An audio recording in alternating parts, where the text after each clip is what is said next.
Hello everyone, कैसे हैं आप? एकदम बढ़िया ना। आप ऐसे ही हंसते मुस्कुराते रहिए और हाँ, पढ़ाई भी करते रहिए।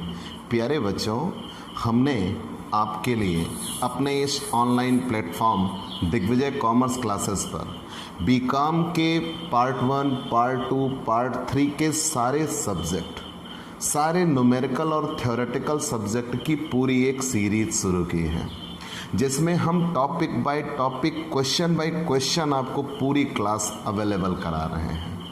ठीक, आपको आपके घर बैठे आपकी शर्तों पर जैसा आप पसंद करते हैं, बिल्कुल ऑफलाइन पढ़ाई या कह लीजिए क्लासरूम पढ़ाई जैसा हम आपको आपके घर पे ये चीज़ें दे रहे हैं।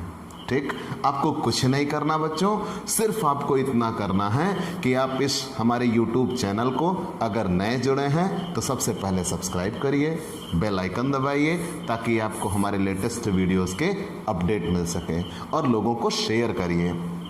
उनसे ये बताइए कि दिग्विजय कॉमर्स क्लासेस पर जुड़कर वो अपनी पढ़ाई को सबसे शानदार और टॉप लेवल पे सुनिश्चित कर सकते हैं। ठीक, प्यारे बच्चों, हमने बिजनेस स्टैटिक्स, अभी बहुत से ऐसे कॉलेज हैं जहाँ पे शुरुआत भी नहीं हुई है, और करीब हम बिजनेस स्टैटिक्स के सबसे अंतिम चरण पे आ पहुँचे हैं। मतलब ये कि लगभग हमने बिजनेस स्टैटिक्स पूरी पढ़ा दी है। ये आपके लिए सबसे बेहतर सुनिश्चित करने का मौका है। ठीक बच्चों, तो आइए हम आप उस श्रेष्ठतम सफलतम इतिहास की ओर आगे बढ़ें, उसको दोहराने का प्रयास करें जो दिग्विजय कॉमर्स क्लासेस ने हर वर्ष हासिल किया है। ठीक बच्चों, तो चलिए शुरू करते हैं। तो प्यारे बच्चों, हमने आपके लिए बिजनेस स्टैटिक्स की पूरी एक सीरीज शुरू की। उसमें हम mean, mode, median, decyl, percentile, quartile, geometric mean, harmonic mean, range, फिर उसके बाद inter quartile range, quartile deviation, mean deviation, ये सब पढ़ा चुके हैं। लेकिन आज हमें अपकिरण का सर्वश्रेष्ठ माप पढ़ना है। ठीक, मतलब ये कि एक ऐसे माप की गणना करनी है जो अपकिरण में सर्वश्रेष्ठ है। अगर ये सर्वश्रेष्ठ है, जैसा कि मैं भी कह रहा हूँ, हमें प्रूफ देना होगा ये क्यों सर्वश्रेष्ठ है। अगर ये सर्वश्रेष्ठ है तो ये डैम श्योर है कि ये एग्ज़ाम में ज़रूर मिलेगा, और अगर ये एग्ज़ाम में मिलेगा तो आज की ये क्लास आपके लिए सबसे बेहतरीन सिद्ध होने वाली है बच्चों। तो मान के चलिए आज की इस क्लास से आपके 15 नंबर आपकी झोली में आएंगे। ठीक, मतलब ये कुछ नहीं करना बच्चों, बस है ना दिग्विजय कॉमर्स क्लासेस, चुटकियों में आपको सॉल्व कराता हूँ। और ये मेरा दावा है कि अगर आपको मुझसे बेहतर स्टैट्स कहीं पढ़ाता कोई मिल जाए तो आप मेरे चैनल को अनसब्सक्राइब कर देना। ठीक, चलिए एक बार भरोसा तो करके देखिए। हमारे यहाँ पेड क्लास भी दी जाती हैं, आपको पेड क्लास लेना ही चाहिए, ये हम रिकमेंड करेंगे, जिसमें आपको डेली वीडियोस मिलेंगे। आप उसके लिए हमारे व्हाट्सएप नंबर 9984358237 पर व्हाट्सएप करिए और पेड क्लास की आपको पूरी जानकारी मिल जाएगी। और सारे न्यूमेरिकल सब्जेक्ट जैसे income tax, business statics, corporate accounting, financial accounting, cost accounting, सबकी पूरी सीरीज आपको मिल जाएगी। ठीक, तो चलिए बच्चों, हम आज के इस टॉपिक पे आते हैं जो अपकिरण का सर्वश्रेष्ठ माप है, प्रमाप विचलन। होगा ना, याद आया ना बच्चों? आपने सुना होगा कि ऐसा कोई भी वर्ष नहीं गुजरा जिस वर्ष ये एग्जाम में ना आया हो, प्रमाप विचलन। इसको इंग्लिश शब्द कहा जाता है स्टैंडर्ड, मानक जिसे कहते हो, स्टैंडर्ड डेविएशन। शॉर्टकट में हम एसडी बुलाएंगे इसे, yes for standard, D for deviation. बाकी इसका सिंबल होता है छोटा सिग्मा। क्या होगा? छोटा सिग्मा। ठीक बच्चों, ये प्रमाप विचलन का सिंबल होगा। चलिए बच्चों, ये तो सब नाम की बातें थी, अब हम काम की बातों पे आते हैं। नाम में कुछ नहीं रखा, काम पे आते हैं। प्यारे बच्चों, पहले तो ये जान लीजिए कि प्रमाप विचलन क्यों पढ़ें। ठीक, क्यों पढ़ें? तो आपने अपकिरण में सबसे पहले अपकिरण का अर्थ जाना।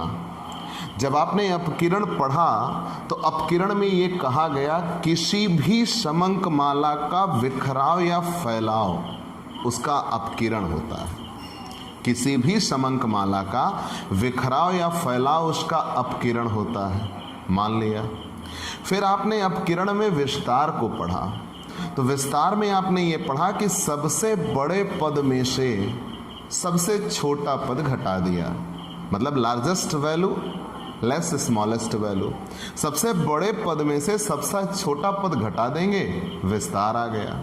तो वो किसी भी समंकमाला के केवल 2 पदों को चुनता था, सबसे बड़ा सबसे छोटा, बाकी सबको छोड़ दिया। वो विस्तार की कमी थी और सबसे बड़ी कमी थी। फिर उस कमी को दूर करने के लिए हम अग्रसर हुए तो हम IQR पे पहुंच आए, इंटर क्वार्टाइल रेंज। जब हम इंटर क्वार्टाइल रेंज पे पहुंचे तो वहां हमने Q3 माइनस Q1 किया। Q3 किसी भी समंकमाला के 75% मान को बताता है और Q1 किसी भी समंकमाला के 25% मान को बताता है। क्यों? ये भी मैंने आपको बताया था, क्योंकि समंकमाला को 4 बराबर भागों में बांट देता है चतुर्थक। जब किसी भी समंकमाला को 4 बराबर भागों में बांटेगा तो पहला भाग 25%, दूसरा 50%, तीसरा 75%। तो Q1 25% होता है और Q3 75%। तो 75% में से 25% घटा देंगे तो कितना बचा? 50%। मतलब IQR और QD दोनों किन मान्यताओं पर निर्धारित है? केवल किसी भी समंकमाला के 50% पदों को ग्रहण करता है और बाकी सबको छोड़ देता है, इसलिए ये भी श्रेष्ठ नहीं थे। फिर हमने एक सुनहरी बात की कि हम श्रेष्ठ चलेंगे, सभी पदों पर आधारित एक माप लेके आएंगे जो कि अपकिरण को बताएगा। तो हमने सभी पदों पर आधारित माध्य विचलन जाना, लेकिन माध्य विचलन में फिर कुछ कमियां आई। पहला तो माध्य विचलन का कोई एक मान निर्धारित नहीं होता है। क्यों? माध्य विचलन माध्य की सहायता से भी निकाला जाता है, माध्यिका की सहायता से भी निकाला जाता है और बहुलक की सहायता से भी निकाला जाता है। प्यारे बच्चों, आपको ये हमारी बातें बहुत ही बेहतर तरीके से समझ में आएंगी, लेकिन तब जब आप हमारी पिछली पूरी क्लास ले चुके होंगे। ठीक बच्चों, चलिए आपके लिए वो सबसे बेहतर हैं और मान के चलिए लगभग 75% एग्ज़ाम पेपर में आने वाले क्वेश्चन हम पीछे सॉल्व भी करा चुके हैं। ठीक, चलिए तो हम आते हैं। हमने पहले माध्य विचलन के बारे में बताना शुरू किया, तो मैंने ये कहा कि माध्य विचलन श्रेष्ठ माप होता है। क्यों? क्योंकि वो सभी पदों पर तो आधारित है, लेकिन माध्य विचलन के मान हमेशा एक जैसे नहीं होते। क्यों? माध्य विचलन की गणना माध्य की सहायता से, माध्यिका की सहायता से और बहुलक की सहायता से की जाती है। जब माध्य विचलन में आपने ये 3 चीज़ों की सहायता से माध्य विचलन जाना तो इसमें ये सच निकला कि इसके माप हमेशा एक जैसे नहीं होंगे। और दूसरी बात, माध्य विचलन का जो सबसे बड़ा टेक्निकल एरर है, दूसरी बात ये कि माध्य विचलन में मॉड ऑफ साइन का इस्तेमाल किया जाता है, मतलब वो केवल और केवल धन चिन्ह को मान्यता देता है, ऋण चिन्ह को मान्यता नहीं देता। कितने भी कैलकुलेशन क्यों ना हो, वो केवल और केवल पॉजिटिव साइन को ही मानेगा, नेगेटिव साइन को नहीं मानता। वो उसका सबसे बड़ा दोष था। तो इन सब दोषों को दूर करते हुए आया प्रमाप विचलन। ठीक, प्रमाप विचलन अपकिरण का एक वैज्ञानिक माप है, सर्वश्रेष्ठ माप है और आदर्श माप है। ध्यान देना बच्चों, प्रमाप विचलन अपकिरण का एक वैज्ञानिक, सर्वश्रेष्ठ और आदर्श माप है और ये सबसे ज़्यादा प्रचलित माप है। ठीक, प्रमाप विचलन ही अपकिरण का सबसे ज़्यादा प्रचलित माप है। अगर कभी आपसे क्वेश्चन में ये कह दिया जाए कि अपकिरण के सर्वश्रेष्ठ माप की गणना कीजिए और कुछ आगे ना लिखा हो, तो आप प्रमाप विचलन निकालिएगा, स्टैंडर्ड डेविएशन फाइंड आउट करिएगा। अगर आपसे ये कहा जाए कि अपकिरण का सबसे ज़्यादा प्रचलित माप निकालिए, तो आप प्रमाप विचलन निकालेंगे। ठीक, स्टैंडर्ड डेविएशन। और बच्चों, इस माप के विचार का प्रतिपादन कार्ल पियर्सन ने किया था सन 1893 में। ठीक, तो प्रमाप विचलन का प्रतिपादन किसने किया? 1893 में कार्ल पियर्सन ने किया था। ठीक बच्चों, इतनी बात तो आप जरूर याद रखिएगा। लेकिन प्रमाप विचलन होता क्या है? तो कार्ल पियर्सन ने वहां ये कहा कि प्रमाप विचलन किसी भी पदमाला के, ध्यान देना बच्चों, किसी भी पदमाला के समांतर माध्य से ज्ञात किया जाता है। जैसे माध्य विचलन आपने निकाला था मीन डेविएशन, तो मीन डेविएशन में आपने क्या किया कि वो with the help of mean, with the help of median, with the help of mode, बहुत चीजें उसमें बता दी गई, वो उसकी कमियों में निकल के आ गया। लेकिन जब हम प्रमाप विचलन निकालेंगे तो प्रमाप विचलन किसी भी समंक माला के सर्वश्रेष्ठ माप समांतर माध्य से ज्ञात किया जाता है। ठीक, और दूसरी बात, आप इसकी परिभाषा क्या बताइएगा? किसी भी पदमाला के, किसी भी समंकमाला के, ऐसा भी कह सकते हो, किसी भी समंकमाला के विभिन्न पदों के माध्यों से निकाले गए विचलनों के वर्गों के माध्य का वर्गमूल ही प्रमाप विचलन कहलाता है। ठीक, फिर जान लीजिए, किसी भी समंकमाला के विभिन्न पदों के माध्यों से निकाले गए विचलनों के वर्गों के माध्य का वर्गमूल ही प्रमाप विचलन कहलाता है। अभी हम सूत्र में आपको ये परिभाषा फिर से स्पष्ट कर देंगे। ठीक बच्चों, तो हमने पूरी चीज अभी तक क्या जाना? प्रमाप विचलन अपकिरण का सर्वश्रेष्ठ माप है। क्यों सर्वश्रेष्ठ? क्यों? क्योंकि ये सभी पदों पर आधारित होता है, जो कि रेंज नहीं था और IQR नहीं था, QD नहीं था, वो सारे पदों पर आधारित नहीं थे। अपकिरण का सर्वश्रेष्ठ माप है प्रमाप विचलन, जो कि सभी पदों पर आधारित है और सभी चिन्हों पर आधारित है, जो कि माध्य विचलन नहीं था, माध्य विचलन केवल प्लस चिन्ह पर था। ठीक, तो प्रमाप विचलन अपकिरण का सर्वश्रेष्ठ माप इसलिए है क्योंकि ये सभी पदों पर आधारित है और सभी चिन्हों पर आधारित है।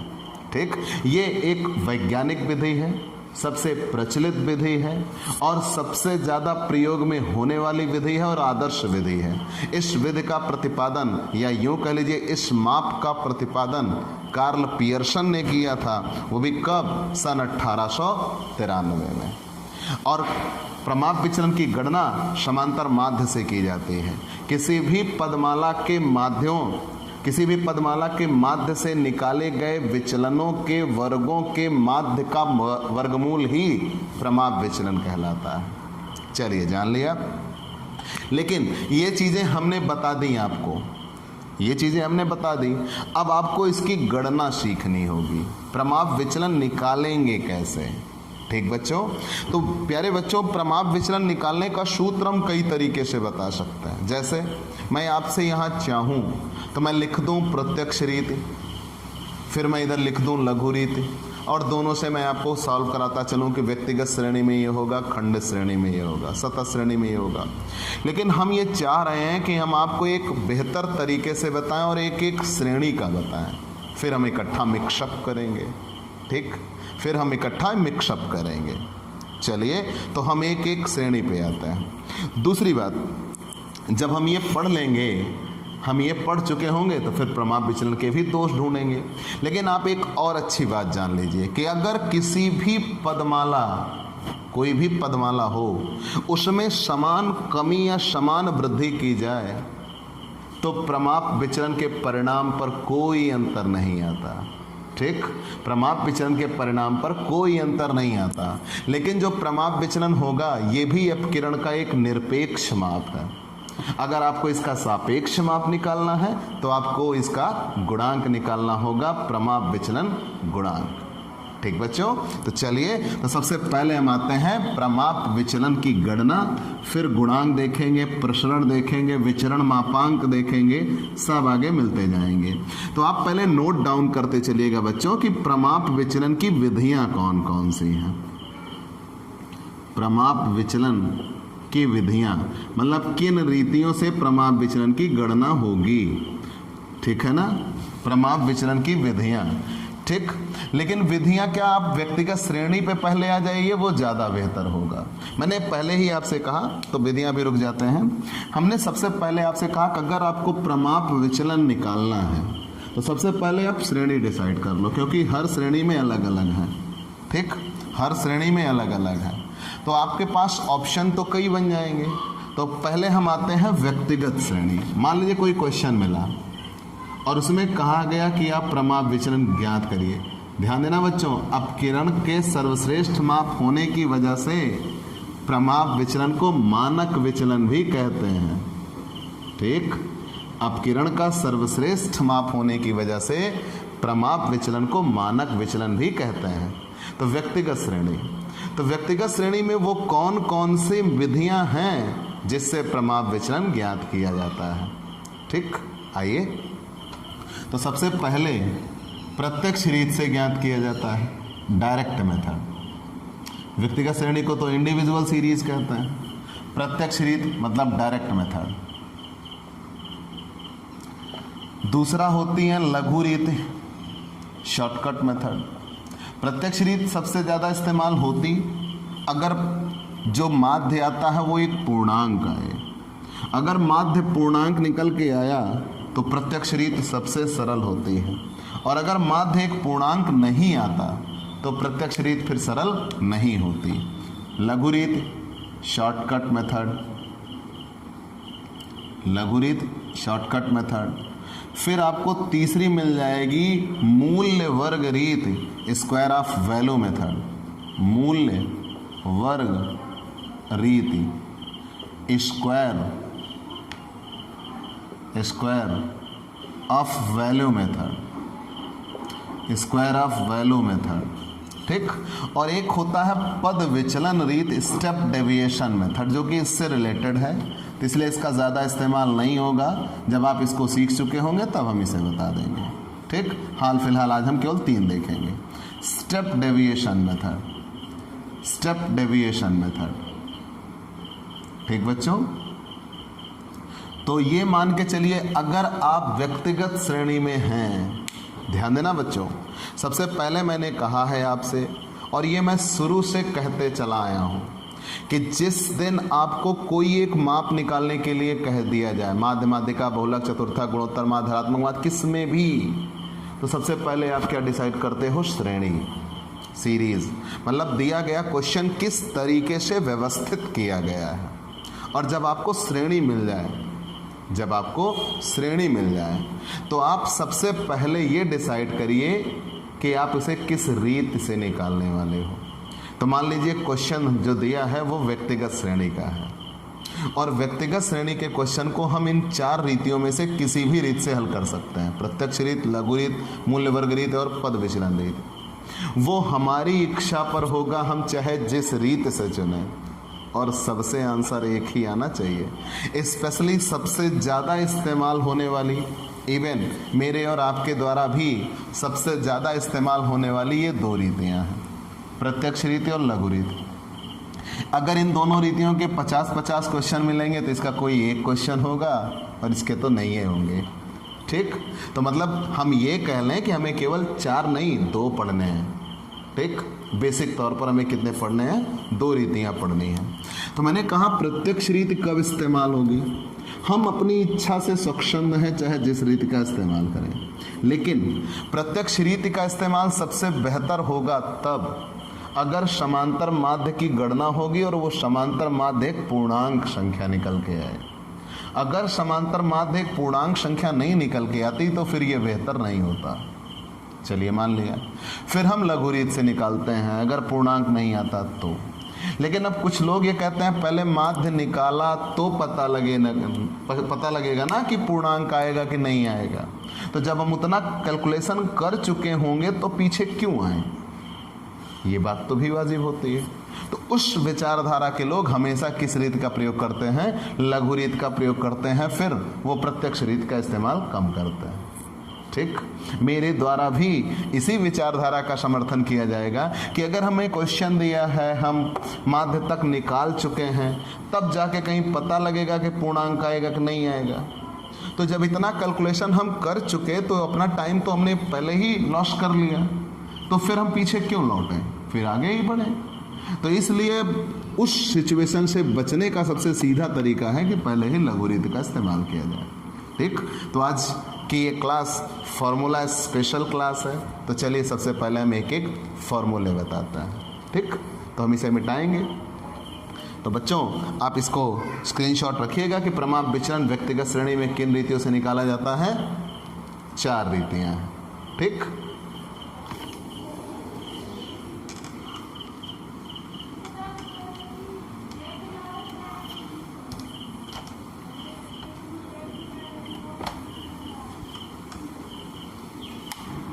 प्रत्यक्ष रीत में प्रमाप विचलन की गणना। तो प्रत्यक्ष रीत में प्रमाप विचलन कैसे निकलता है?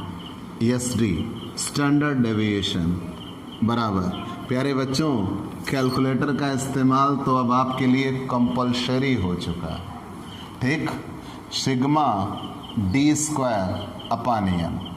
ध्यान रहे बच्चों, कुछ जगह यहाँ पे एक्स का भी इस्तेमाल किया जाता है, लेकिन हम नहीं करेंगे। क्यों?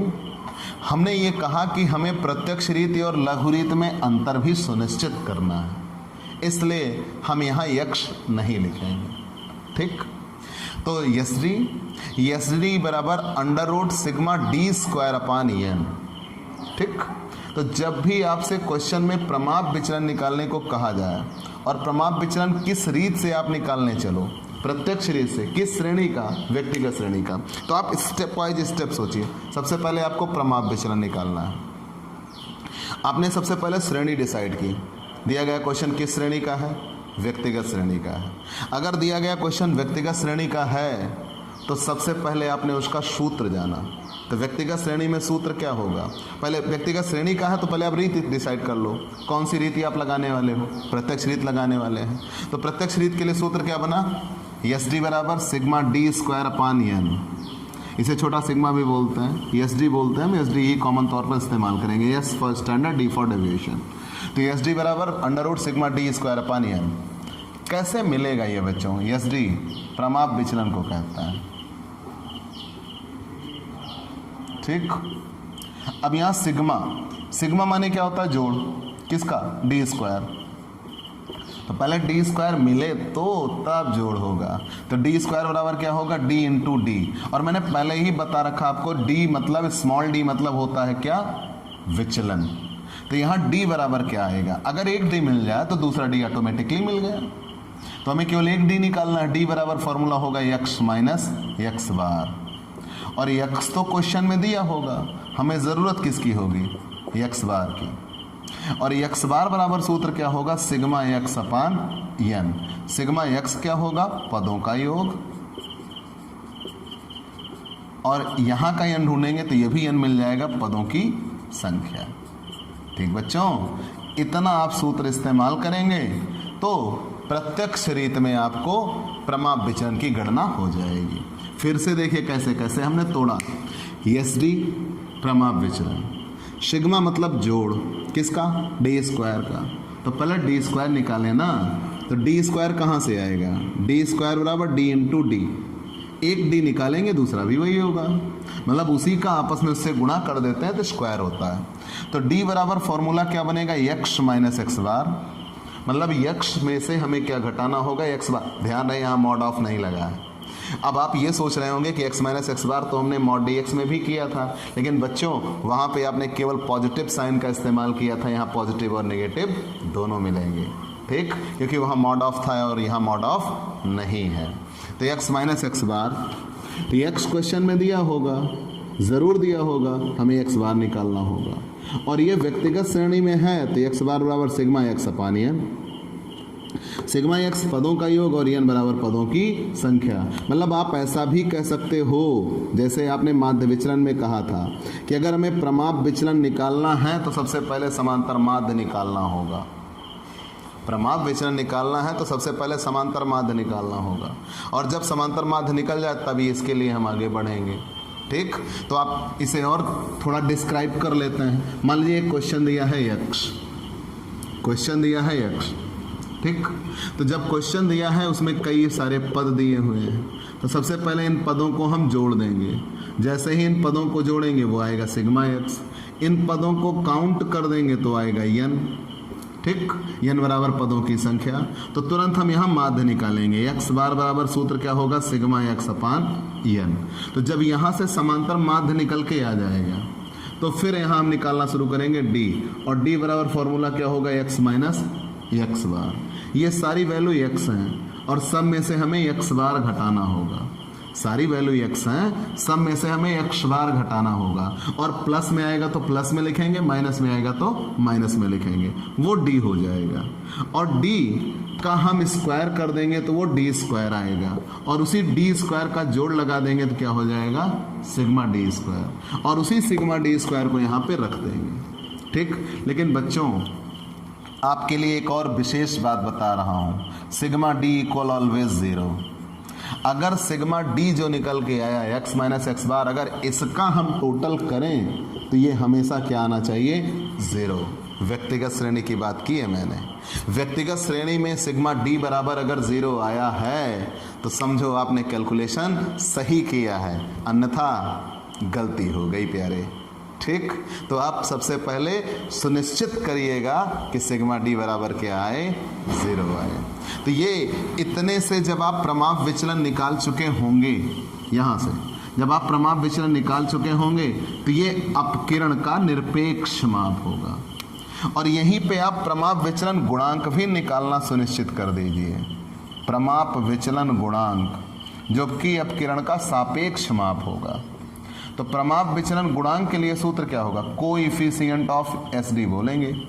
तो कोएफिशिएंट ऑफ SD बराबर SD अपान x बार। ठीक, तो SD तो हम यहाँ निकाल चुके होंगे और x बार पहले से ही निकाल लिया था, तो SD अपान x बार कर देंगे तो कोएफिशिएंट ऑफ स्टैंडर्ड डेविएशन आ जाएगा, और ये अपकिरण के प्रमाप विचलन का सापेक्ष माप होगा। ठीक, और ये कौन सा माप होगा, निरपेक्ष माप होगा। ठीक, ये तो फॉर्मूला था प्रत्यक्ष रीति का। लेकिन बच्चों प्रत्यक्ष रीति बेहतर होती है, सबसे आसान होती है, लेकिन उसी समय तक आसान होती है जब x बार पूर्णांक में आए, मतलब एक पूरी संख्या आए, दशमलव में ना आए। और जब कभी ऐसा होगा कि समांतर माध्य दशमलव में आ गया तो फिर गणना क्रिया अत्यंत जटिल हो जाएगी। क्यों, हम पहले d निकालेंगे और d दशमलव में आएगा, जब d का स्क्वायर करेंगे वो दशमलव में आएगा, तो कैलकुलेशन बढ़ते चले जाएंगे। ठीक, तो हमें ये कोशिश करनी है कि डेसिमल से बचना है। ठीक, डेसिमल से बचना है, लेकिन ये रीति हैं सबसे ज़्यादा इस्तेमाल भी होती हैं, ऐसा नहीं है। तो आप, मैंने फॉर्मूले पढ़ा दिए, वो आप स्वच्छंद हैं, आपको जो रीति बेहतर लगे आप उसका चयन करिएगा। ठीक, तो ये तो थे प्रत्यक्ष रीति के सारे नियम। अब हम आते हैं लघु रीति पर। ठीक, शॉर्टकट मेथड, आप इसका स्क्रीनशॉट लीजिए, वेट ए मिनट जी, ये रहा फॉर्मूला। और हमने आपसे पहले ही कहा है कि आप सारे फॉर्मूले एक स्थान पे रखिए। ठीक है, चलिए हम व्यक्तिगत श्रेणी पे हैं, प्रत्यक्ष रीति के सारे फॉर्मूले हल हो चुके हैं। अब हम आते हैं लघु रीति पर। शॉर्टकट मेथड,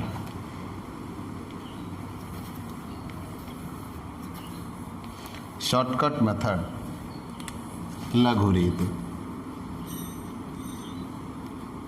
लघु रीति, शॉर्टकट मेथड।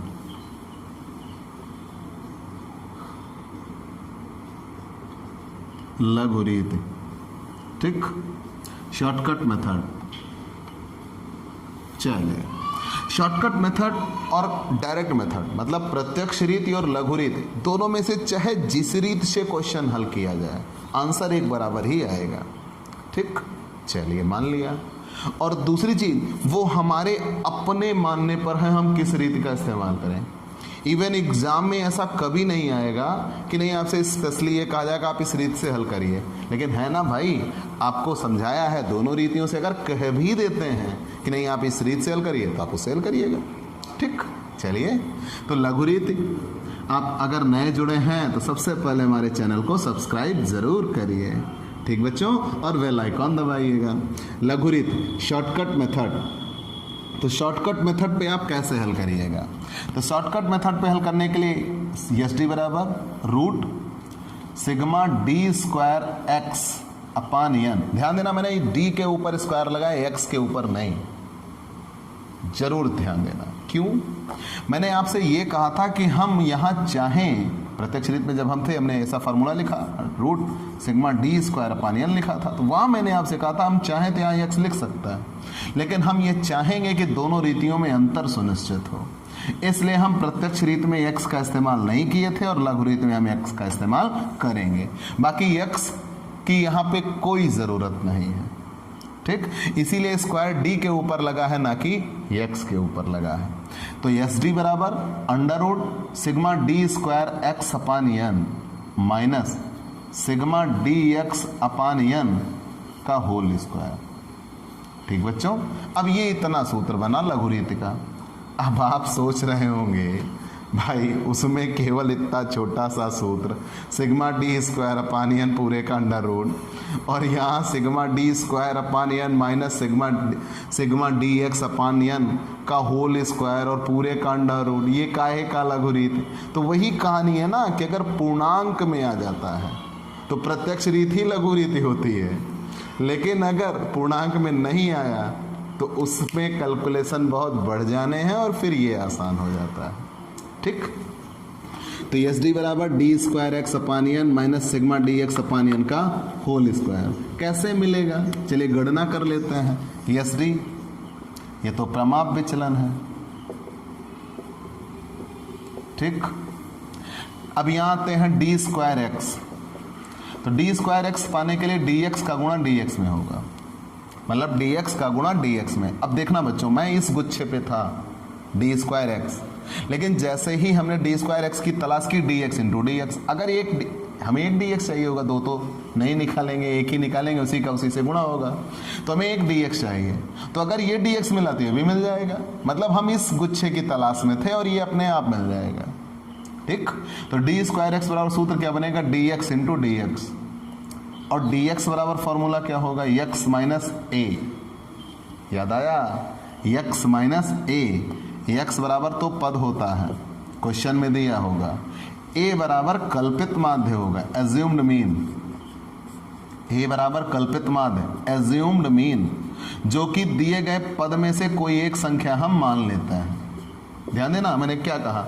जो कि दिए गए पद में से कोई एक संख्या हम मान लेते हैं, जो दिल चाहा वो मान लिया। ए बराबर एज्यूम्ड मीन, और एन बराबर पदों की संख्या, एन बराबर पदों की संख्या।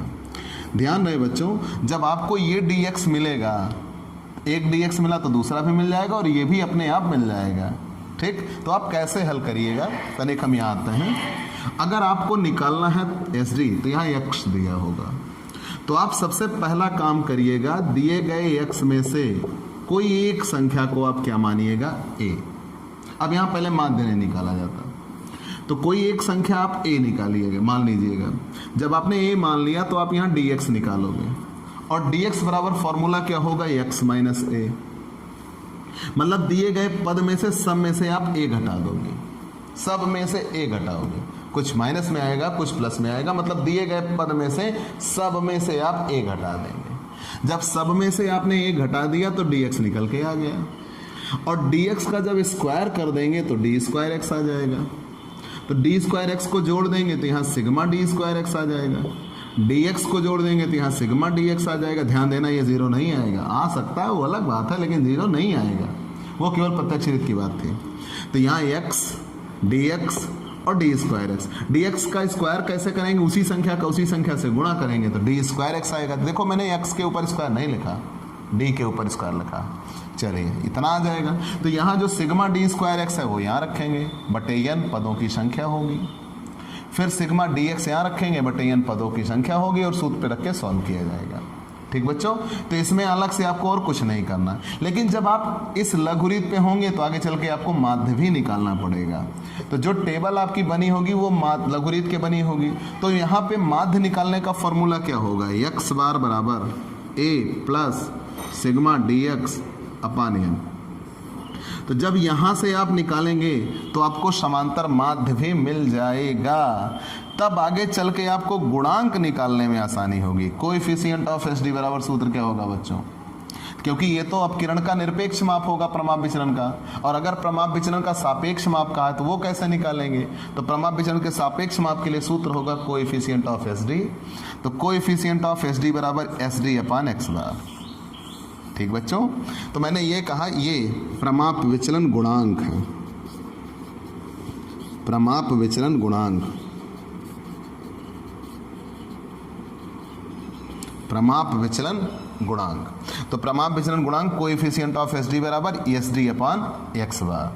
ठीक, देखना नहीं तो पता लगे भैया इसे आप प्रमाप विचलन गुणांक समझ लियो, तो हम फिर से लिख दे रहे हैं प्रमाप विचलन गुणांक, प्रमाप विचलन गुणांक। तो प्रमाप विचलन गुणांक कोएफिशिएंट ऑफ एस डी बराबर एस डी अपॉन एक्स बार।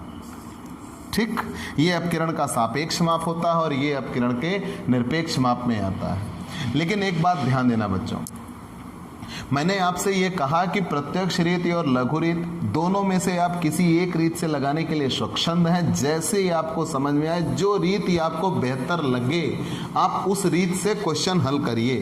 कहीं आपको कोई बाध्यता नहीं मिलेगी, कोई बाध्यता नहीं मिलेगी। आप अपने अनुसार रीति का चयन करने के लिए स्वच्छंद हैं।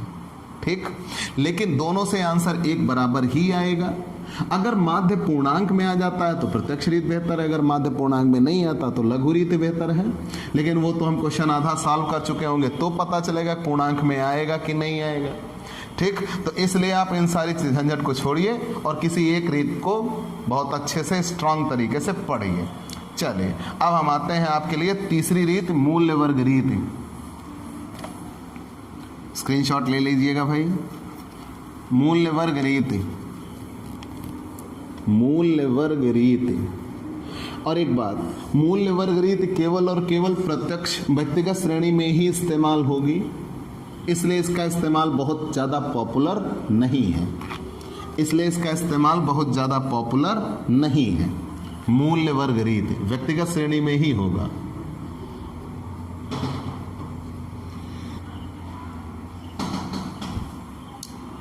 प्यारे बच्चों, हमने आपसे पहले ही कहा मूल्य वर्ग रीति का इस्तेमाल केवल स्पेशली व्यक्तिगत श्रेणी में होता है, इसलिए ये सबसे ज़्यादा पॉपुलर तो नहीं है, क्योंकि क्वेश्चन हमारे व्यक्तिगत, खंडित, सतत तीनों श्रेणियों में से किसी श्रेणी में आ सकता है। तो हम कोई ऐसी रीति ही जनरेट करें या पढ़ें जो सबसे ज़्यादा इस्तेमाल हो सके।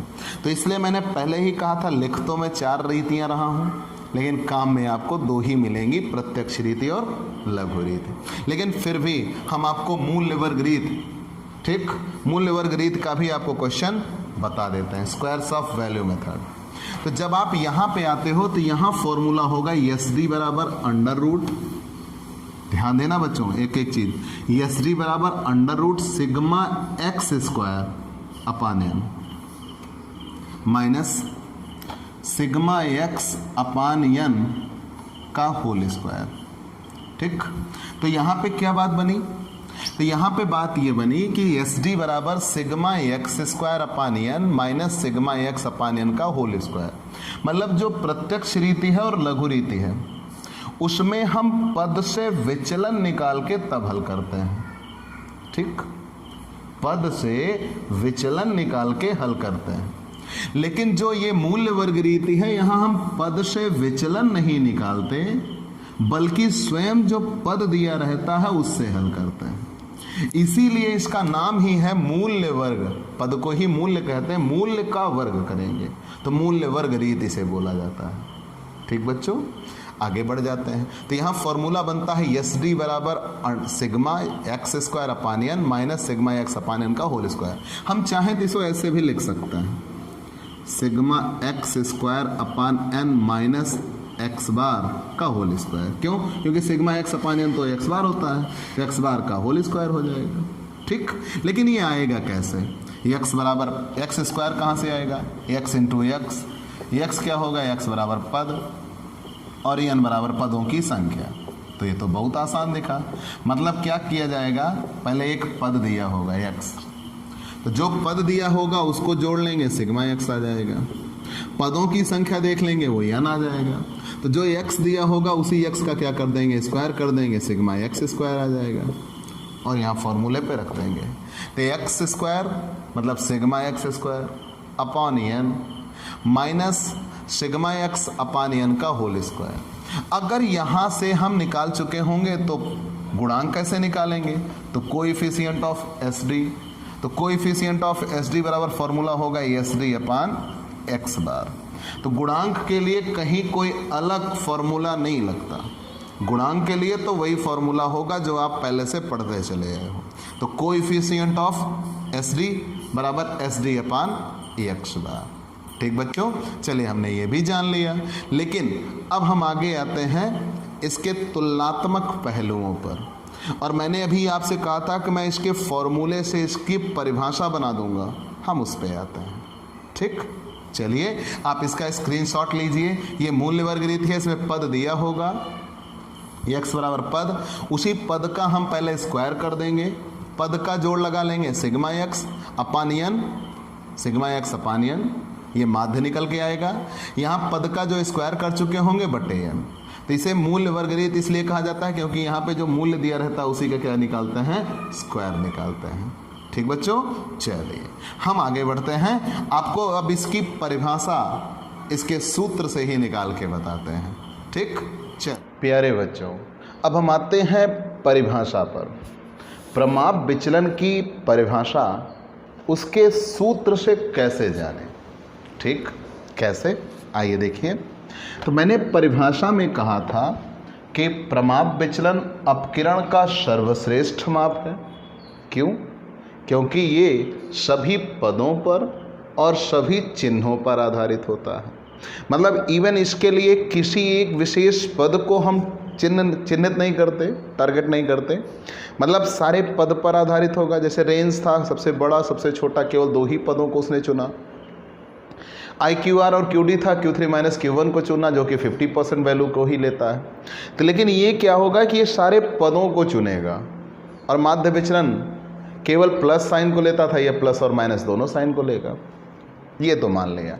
लेकिन डेफिनेशन में ये कहा गया था किसी भी पदमाला के, जैसे आप यहाँ पे आइए, अभी हमने कहा था माध्य आप कैसे निकालिएगा। हम प्रत्यक्ष रीत की बात करते हैं, x दिया होगा, x से हम पहले x बार निकालेंगे। तो x बार के लिए सूत्र क्या बनेगा, सिग्मा x, यहाँ पे n बराबर पदों की संख्या। ठीक, तो सबसे पहला काम क्या करेंगे, x बार बराबर सिग्मा x अपान n, हम पदों की संख्या से निकाल चुके होंगे माध्य। तो जब माध्य निकाल लिया तो फिर कहा जाएगा किसी भी समंकमाला के विभिन्न पदों के माध्यों से निकाले गए विचलन। तो ध्यान देना, किसी समंकमाला के विभिन्न पदों के माध्यों से निकाले गए विचलन d बराबर x माइनस एक्स बार के वर्गों d स्क्वायर, फिर जब इसका जोड़ लगा देंगे सिग्मा d स्क्वायर। किसी भी समंकमाला के विभिन्न पदों के माध्य से निकाले गए विचलन के वर्गों के माध्य। ठीक, वर्गों के माध्य का वर्गमूल होता है। ठीक, का वर्गमूल होता है। तो पूरी परिभाषा क्या बनती है कि प्रमाप विचलन किसी भी समंकमाला के विभिन्न पदों के समांतर माध्य से निकाले गए विचलन के वर्गों के माध्य का वर्गमूल होता है। ठीक बच्चों, तो ये तो थे सारे सूत्र व्यक्तिगत श्रेणी के। ठीक, लेकिन अब कहीं कहीं इसमें पद विचलन रीति का भी इस्तेमाल किया जाता है, तो हम ऐसे जनरली आपको बता दे रहे हैं, बाकी उसका आप बहुत ज़्यादा इस्तेमाल नहीं है। ठीक, तो उस पर आप बिल्कुल भी चिंतित नहीं होइएगा। अगर आपसे स्टेप डेविएशन कहा जाए तो वहाँ यक्ष दिया होगा, यक्ष। तो यक्ष की सहायता से आप सबसे पहले शॉर्टकट मेथड को ही आगे बढ़ाती है थोड़ा। आप यक्ष में से कोई एक पद को आप a मान लेते हो, x में से किसी एक पद को आप a मान लेते हो, a मान के फिर आप यहाँ पे क्या निकालते हो, dx। तो dx बराबर सूत्र क्या होता है, x माइनस a। dx का आप स्क्वायर करते हो तो d स्क्वायर x। ठीक, ये इतना तो हो गया। लेकिन इसमें क्या होता है कि आप यहाँ पे dx निकाल के इसमें भी एक कॉमन संख्या मानते हो, जिसे हम i बोलते हैं। उस कॉमन संख्या से आप पूरे dx में भाग करते हो तो वो ds निकल के आ जाता है। ठीक, हमने क्या किया, x में पहले a मान लिया, x माइनस a कर दिया तो dx आ गया। तो dx में एक कॉमन संख्या मिलती होगी, कोई एक ऐसी कॉमन संख्या जो सब में होगी, उस कॉमन संख्या को हम i मान लेंगे और उस कॉमन संख्या से सब में भाग कर देंगे। तो जब उस कॉमन संख्या से सब में भाग कर देंगे तो ds आ जाएगा। तो जब ds आएगा तो फिर यहाँ फॉर्मूला बनाएंगे, एस डी बराबर under root sigma D square upon X, oh sorry ये तो चूँकि शॉर्टकट होगा तो D square X upon N, sigma D square X upon N minus sigma D X upon N का होल स्क्वायर। ऐसा ही आप करते थे, ये तो लघु रीत के लिए था। जब ये पद विचरण रीत में आप आ जाइएगा तो कुछ ऐसा, sigma D square S upon N minus sigma D S upon N का होल स्क्वायर इनटू आई हो जाएगा। ठीक, बाकी इस पे आप विशेष रूप से बिल्कुल परेशान मत होइएगा। ठीक, तो हमने पहले ही बताया, आप केवल प्रत्यक्ष रीति और लघु रीत पे आइए। मूल्य वर्ग रीत भी हमने आपको एक्स्ट्रा ही पढ़ाया, पद विचलन के बारे में भी बता दिया। ठीक, लेकिन आपको बेसिकली केवल दो रीतियाँ पढ़नी और दोनों जम के पढ़नी है। ठीक, प्रत्यक्ष रीति और लघु रीत। प्यारे बच्चों, आपको आज की हमारी क्लास कैसी लगी, आप लाइक और कमेंट जरूर करिएगा। हम चाहें तो अभी आपको खंडित श्रेणी और शतः श्रेणी के सूत्र भी बताएं, लेकिन मिक्सअप ना हो इसलिए हमने आज केवल व्यक्तिगत श्रेणी के सूत्र बताए हैं। ठीक, आप अगले वीडियोज़ में आप ज़रूर सुनिश्चित करेंगे खंडित और शतः श्रेणी के, लेकिन ध्यान रहे बच्चों, ये एग्ज़ाम में ज़रूर आएगा, ये तय है। तो आप बिल्कुल एकदम अपनी पकड़ को मजबूत बना के रखिए। ठीक, आगे चलते हैं बच्चों। अब ये तो थी आपके काम की बात, अब थोड़ी हमारे काम की बात। प्यारे बच्चों, आप ये संदेश जरूर सुनिएगा। आपका ये Digvijay commerce classes channel, Digvijay commerce classes आपकी ये संस्था पिछले 14 वर्षों से ऑफलाइन क्षेत्र में कार्यरत है और हर वर्ष हमने टॉपर्स दिए हैं। ये हमारा एकमात्र लक्ष्य रहा है कि टॉपर्स सुनिश्चित करना, और हम पूर्णांक हासिल करने की दिशा में नित्य प्रतिदिन अग्रसर होते रहते हैं। ठीक बच्चों, वो आप हासिल करोगे, ये मेरा सपना भी है और ये मेरा दायित्व भी होगा कि मैं आपको ये सुनिश्चित करके दूँ। बस आप इतना करिए, हमारे चैनल को ज़्यादा से ज़्यादा सब्सक्राइब करिए। अगर आप नए आए हैं तो सब्सक्राइब करिए, शेयर करिए और बेल आइकन भी दबाइए। ठीक बच्चों, और अगर आप पहले ही सब्सक्राइब कर चुके हैं तो बहुत ही प्यार भरा आपको नमस्कार। और ये मान के चलिए कि आपने एकदम सही चैनल सब्सक्राइब किया है, आपको कहीं भी निराशा हाथ नहीं लगेगी। आप हमसे पेड क्लास लीजिए, ज़रूर लीजिए, और पेड क्लास पाने के लिए आप हमारे व्हाट्सएप नंबर 9984358237 पर मैसेज करिए, व्हाट्सएप करिए। आपको पेड क्लास की पूरी जानकारी यहाँ पर सुनिश्चित करा दी जाएगी। ठीक बच्चों, तो हम आपसे फिर मिलेंगे अगले दिन अगले वीडियो के साथ। चलते हैं दोस्तों, बाय बाय दोस्तों।